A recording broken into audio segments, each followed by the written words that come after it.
नमस्कार। आज हम ना प्रेमचंद के एक बहुत ही मशहूर उपन्यास सेवा सदन इसके कुछ अहम हिस्सों पर बात करेंगे। हमारे पास इसका एक संकलन है, सेवा सदन, सुमन की त्रासदी और आत्मोत्थान।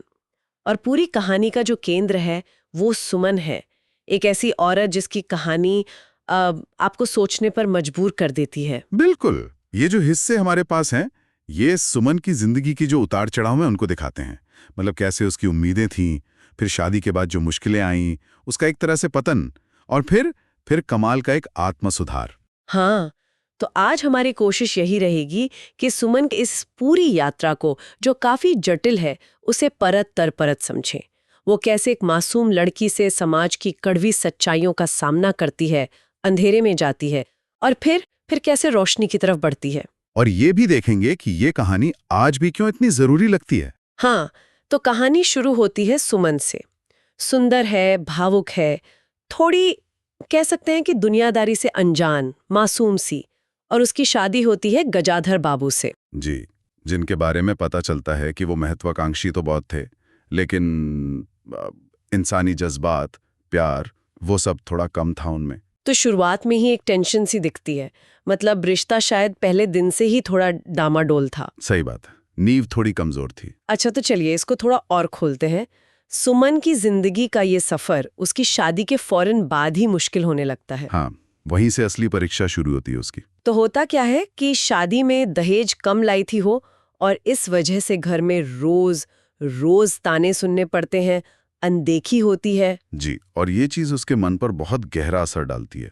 वो दुखी रहने लगती है, अकेली पड़ जाती है। और ये सिर्फ उसका अपना दुख नहीं था, है ना, ये तो उस समय की एक सामाजिक सच्चाई थी। बिल्कुल।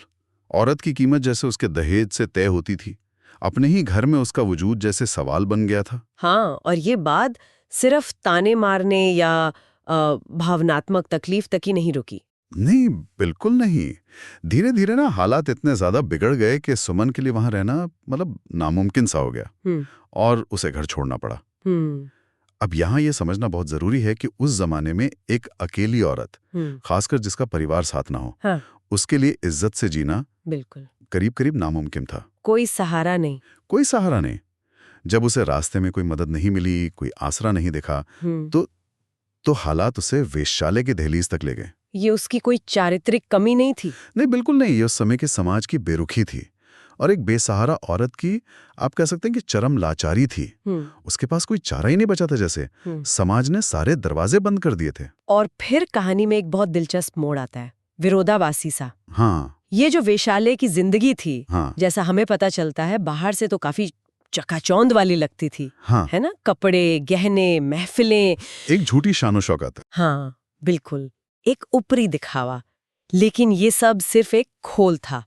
अंदर से सुमन, उसकी आत्मा रो रही थी। उससे ये एहसास बहुत तेजी से हुआ कि ये रास्ता, जो बाहर से शायद लुभावना लगे, असल में उसे अंदर से खोखला कर रहा है। और सिवाय बेइज्जती और दर्द के कुछ नहीं देगा। हाँ, ये जो बाहरी चमक और अंदर के अंधेरे का जो टकराव है, वो बहुत बहुत साफ दिखता है। इसमें जो बात सबसे ज्यादा खींचती है वो है सुमन का ये समझना, ये जागना। हाँ, जैसे कहते हैं ना, आंखें खुल गईं।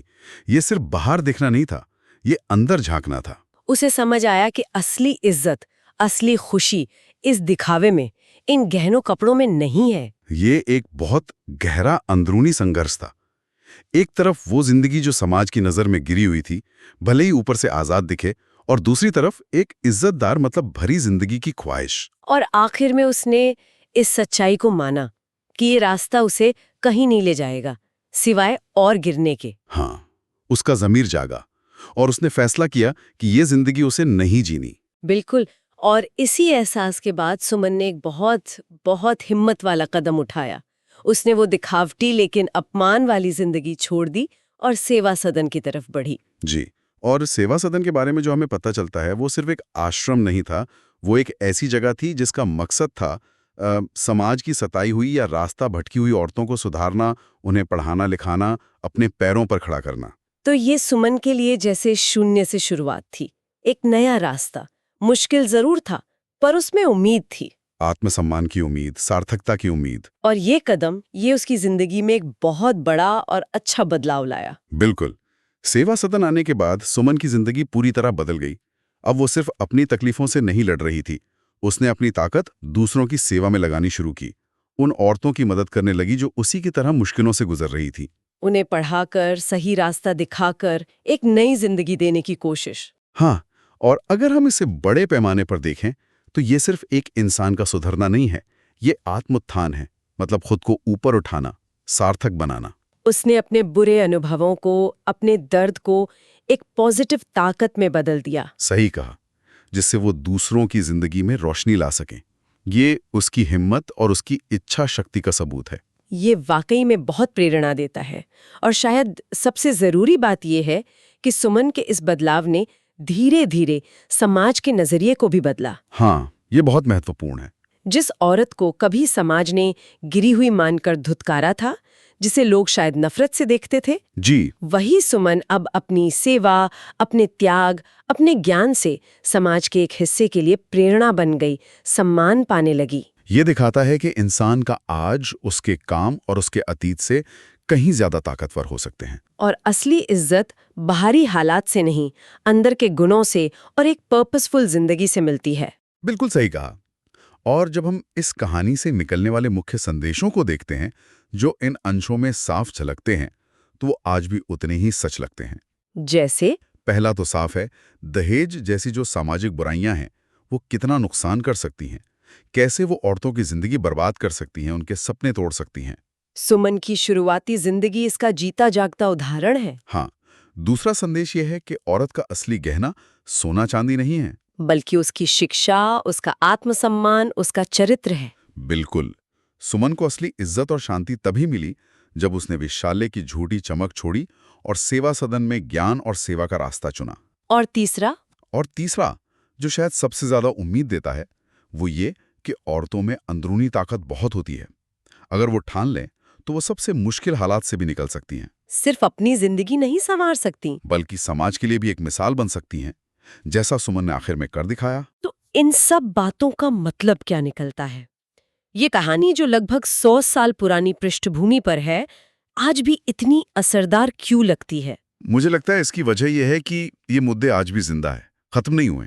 हाँ, इनकी यूनिवर्सैलिटी हाँ, दहेज का दबाव शायद रूप बदल गया हो, पर है ना? बिल्कुल है। औरतों की शिक्षा, उनकी आर्थिक आजादी, इसकी अहमियत हम आज और ज्यादा समझते हैं, पर संघर्ष तो अभी भी है। सामाजिक न्याय की बात करें, खासकर अकेली मुश्किल हालात में फंसी औरतों के लिए समाज का रवैया, ये आज भी सोचने का विषय है। जी। और आत्मसम्मान की तलाश, अपनी पहचान बनाने की कोशिश, ये तो हर जमाने में हर इंसान, खासकर औरतों के लिए एक लड़ाई रही है। आपने बिल्कुल सही पॉइंट उठाया। इन मुद्दों की प्रासंगिकता शायद कम होने के बजाय बढ़ी ही है। हाँ, दहेज आज भी कानून होने के बावजूद नए नए तरीकों से जिंदगी खराब कर रहा है। हम रोज पढ़ते हैं, सुनते हैं। सही। औरतों की शिक्षा और आर्थिक मजबूती पर जोर इसलिए तो है ताकि वो सुमन की तरह अपने फैसले खुद ले सकें, हालात का सामना कर सकें। और सामाजिक न्याय आज भी देखिए, अकेली औरत या तलाकशुदा या विधवा या वो औरतें जो समाज के बनाए रास्तों से हट कर चलती हैं, उन्हें कितनी मुश्किलें झेलनी पड़ती हैं, कितने पूर्वाग्रहों का सामना करना पड़ता है। हाँ, ये सच है। और आत्मसम्मान की बात, ये आज भी औरतों के संघर्ष का केंद्र है। अपने फैसलों पर, अपनी जिंदगी पर, अपनी देह पर अपना हक पाने का संघर्ष। तो सुमन की कहानी सिर्फ गुजरे जमाने की बात नहीं है, ये आज के समाज के लिए भी एक आईना है। बिल्कुल, जो हमें सोचने पर मजबूर करता है कि हम कहाँ हैं और हमें कहाँ जाना है।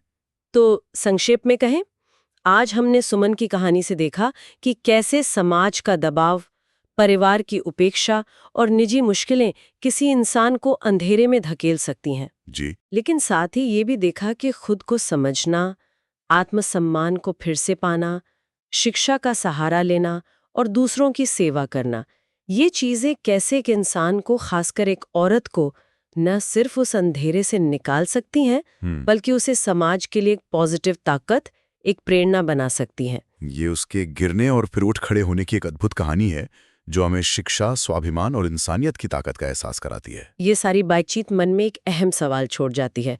सुमन की पूरी यात्रा को अगर देखें, उसका गिरना और फिर सम्मान के साथ उठना, तो सोचने वाली बात है कि हमारा समाज असल में किस चीज को ज्यादा महत्व देता है। क्या समाज उस इंसान को ज्यादा इज्जत देता है जो सामाजिक उम्मीदों और रिवाजों के बोझ तले चुपचाप सब सहता रहता है, भले ही अंदर से टूट जाए? या फिर उस इंसान को जो शायद समाज के बनाए रास्तों से हटकर चलता है, मुश्किलें झेलता है, आलोचना सहता है, लेकिन खुद को सुधारने और जिंदगी में कोई मतलब ढूंढने की हिम्मत दिखाता है? अपनाया, तब उसे सम्मान दिया। तो सवाल हाँ, ये है कि आज भी ये कितना सच है। हम व्यक्तिगत हिम्मत को, खुद को बदलने के जज्बे को और लीक से हटकर एक सार्थक जिंदगी जीने की कोशिश को कितना महत्व देते हैं, खासकर तब जब वो कोशिश कहीं ना कहीं समाज की पुरानी सोच को चुनौती देती हुई आगे।